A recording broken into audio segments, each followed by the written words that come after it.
সকলকে জয় যিশু। আশা করি আপনারা সকলে ভালো আছেন ও সুস্থ আছেন।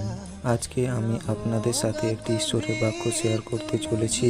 তাই আপনি যদি আমার এই চ্যানেলে নতুন হয়ে থাকেন তো প্লিজ আমার এই চ্যানেলটি সাবস্ক্রাইব করুন।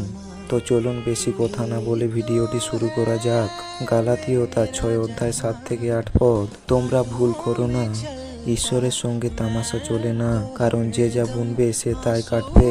পাপ স্বভাবকে খুশি করবার বীজ বুনলে তা থেকে ধ্বংসের ফসল আসবে, কিন্তু পবিত্র আত্মাকে খুশি করবার বীজ বুনলে তা থেকে অনন্ত জীবনের ফসল আসবে। তাহলে এই বাক্যটি থেকে আমরা শিখতে পারলাম যে আমরা যেন কোনো ভুল না করি, কিন্তু আমরা ঈশ্বরের বাক্য মতো চলি। আর যদি আমরা ঈশ্বরের বাক্য মেনে না চলি তাহলে আমাদের জীবনেও ধ্বংসের ফসল আসবে। সকলকে জয় যিশু। যদি আমার এই ভিডিওটি ভালো লেগে থাকে এবং এরকম ঈশ্বরের বাক্য নিয়ে ভিডিও পেতে চান তাহলে আমার এই চ্যানেলটি সাবস্ক্রাইব